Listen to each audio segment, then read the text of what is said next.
पटना के आसरा shelter home की 3 लड़कियां मर जाती है, 7 से ज़्यादा बीमार हैं। लेकिन ये खबर माननीय मंत्री जी को अखबारों के माध्यम से मिलती है। मदन सहनी मंत्री हैं सामाजिक कल्याण विभाग के, वो बताते हैं कि ये खबर तो हमको मीडिया के माध्यम से पता हुई है। पिछले 2 महीनों से कार्यालय नहीं गए, ना कोई फाइल उनके पास जा रही है, तो वो फिर मंत्री हैं क्यों?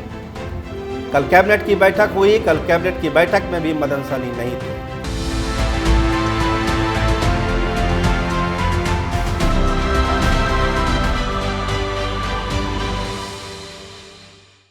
मतलब क्या है, मसला क्या है, आज स्पेशल स्टोरी में हम आपको यही बताएंगे कि आखिर मदन सहनी के साथ ऐसा बार बार क्यों हो रहा है।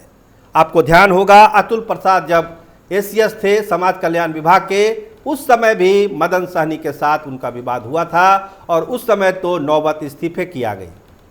नीतीश कुमार ने बीच बचाव किया, बुलाया गया, समझाया गया, तब जाके मामला पैचअप हुआ और मदन सहनी दोबारा विभाग आने लगे। लेकिन इस बार तो गजब हो गया। मंत्री जी कह रहे हैं कि अगर अधिकारी पहले से शेल्टर होम गए होते तो आज इन बच्चियों की मौत नहीं होती। मतलब अपने विभाग के अधिकारियों पर ही इस हत्या का, जिसको लोग हत्या भी कह रहे हैं, वो मौत बता रही है पुलिस प्रशासन, उसके लिए जिम्मेदार मान रहे हैं। तो विभाग का मंत्री ही अपने अधिकारियों को इन मौतों के लिए जिम्मेदार बता रहा है, तो मानिए कि मामला कितना गंभीर है। मंत्री का विभाग आना ना आना ये अलग मसला है, हो सकता है उसमें कुछ राजनीतिक मामला हो, कुछ प्रशासनिक मामला हो, फाइलों के लेन देन का मामला हो, मंत्री की बात नहीं सुनने का मामला हो, तमाम बातें हो सकती है। लेकिन हरजोत कौर बमराह जो एसीएस है इस विभाग की, उन्होंने अभी तक तो कोई टिप्पणी इस पर नहीं की है। लेकिन मंत्री महोदय की जो खबर आज दैनिक भास्कर में छपी है, वो ये बतलाती है कि मामला बहुत ही गंभीर है। 2 महीने से एक भी फाइल मंत्री के पास नहीं पहुंची है। तो मतलब साफ है कि मंत्री जी कहाँ हैं विभाग में, इसका आकलन आप कर सकते हैं। क्या नीतीश कुमार को इसकी जानकारी नहीं है कि उनके मंत्री के पास 2 महीने से कोई फाइल नहीं गई है? तो फिर ऐसे मंत्रियों का क्या मतलब है? ऐसे मंत्री इस्तीफा क्यों नहीं देते हैं?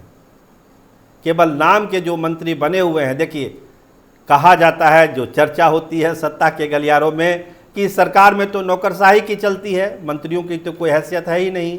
जो नौकरशाह चाहेंगे वही इस सरकार में होगा। ये एक आम धारणा बिहार में प्रशासनिक महकमे में भी है और राजनीतिक महकमे में भी है। इसका एक जीता जाता उदाहरण मदन सहनी का ले सकते हैं, जो पिछले 2 महीनों से दरभंगा में है, कैबिनेट की बैठक में नहीं आ रहे हैं और हम पहले ही बता चुके कि फाइलें उनके पास नहीं जा रही है। तो ये एसीएस और मंत्री का जो झगड़ा है बहुत सारे विभागों में होता है, कहीं पर्दे के पीछे होता है, कुछ चीज़ें बाहर आ जाती है। लेकिन मदन सहनी के मामले में 2 बार ऐसा हो चुका है, एक अतुल प्रसाद वाले मामले में और अभी जो है हरजोत कौर बमराह के मामले में। ये आखिर होता क्यों है? और इसमें जो लड़कियां मरी है, जिसके लिए खुद मंत्री जी कह रहे हैं कि ये अगर पहले अधिकारी इसका निरीक्षण कर लेते उस शेल्टर होम का, तो आज ये जाने नहीं जाती और इतनी बड़ी घटना नहीं होती। कार्रवाई भी हुई है तो 2-3 दिनों 4 दिनों के बाद हुई है, कुछ लोग सस्पेंड किए गए हैं। लेकिन जिसकी जान चली गई उसकी जान तो चली ही गई, उसको कौन वापस लाएगा? तो मंत्री और सचिव एसीएस के इस झगड़े ने सत्ता के गलियारों में एक सनसनी फैलाई है। क्या नीतीश सरकार इसी तरह से काम कर रही है? क्या सुशासन का यही मॉडल है? क्या सुशासन इसी तरह काम करती है? नौकरशाही बढ़ चढ़कर फैसले ले रही है, ये एक आम धारणा है, पहले भी हम आपको बता चुके हैं। लेकिन क्या इसका लेवल इस हद तक चला जाएगा कि 2-2 महीने तक मंत्री के पास फाइलें नहीं जाएगी और 3 लड़कियां मर जाएगी शेल्टर होम में? इसकी सूचना मीडिया के माध्यम से माननीय मंत्री जी को मिल रही है। तो ये अपने आप में ये सोचने के लिए लोगों को मजबूर कर रही है कि नीतीश सरकार बिहार में काम कैसे कर रही है। सुशासन का मॉडल ऐसा तो नहीं हो सकता है, ये इस मॉडल को कोई वेरीफाई नहीं कर सकता है। तो खैर मदन सहनी दरभंगा में हैं, पटना आएंगे नहीं आएंगे, नीतीश कुमार को इंटरफेयर करना पड़ेगा। अभी एसीएस की तरफ से कोई रिएक्शन इसमें नहीं आया है। जो खबरें अखबारों में चल रही है, जो सोशल मीडिया पर चल रही है, वो इस बात को बतला रही है कि मामला कितना सीरियस है। हो सकता है कि बहुत सारे विभागों में ऐसा हो रहा होगा।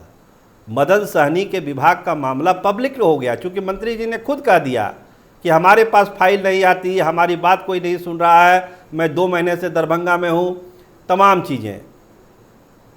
और भी विभागों में ऐसा हो रहा होगा, सामने बातें नहीं आ रही है, क्योंकि जो अफसरशाही हावी है नीतीश सरकार में, जिसको सभी लोग मानते हैं, उसमें कुछ भी संभव है। तो मदन सहनी ने एक बात कहकर पूरे नीतीश सरकार के जो कामकाज है उस पर एक प्रश्न खड़ा किया है कि 2 महीने तक अगर फाइल नहीं भी है तो भी हम मंत्री हैं, और कैबिनेट में अगर हम नहीं गए हैं तो उसकी दूसरी वजह है, कैबिनेट से हमको कोई दिक्कत नहीं है, कैबिनेट में तो हम जाएंगे, लेकिन विभाग की जो फंक्शनिंग है वो ठीक नहीं है। और जो बच्चियां मरी है, अगर पहले अधिकारी गए हुए होते तो आज ये मौतें नहीं होती। देखिए, जांच पड़ताल चल रही है शेल्टर होम को लेकर। बिहार में बहुत सारे शेल्टर होम हैं, उनकी क्या स्थिति है, बार बार चर्चा होती है कि शेल्टर होमों की स्थिति अच्छी नहीं है, वहाँ खाने पीने की सुविधा नहीं है, हाइजीन नहीं है, तमाम तरह की शिकायतें आती है। अब विभाग कितना ध्यान दे रहा है, नहीं दे रहा है, ये चीज़ें अब धीरे धीरे सामने आएगी। क्योंकि मंत्री महोदय कह रहे हैं कि पहले से इंस्पेक्शन नहीं हो रहा है, तो ये जान चली गई। क्या बिहार के दूसरे शेल्टर होम में जांच हो रही है, वहाँ क्या सुविधा है, क्या तकलीफ़ है लड़कियों को, बच्चों को, इसकी भी कोई अद्यतन रिपोर्ट आनी चाहिए, ताकि जो पटना में घटना हुई वो दूसरे शेल्टर होम में ना हो।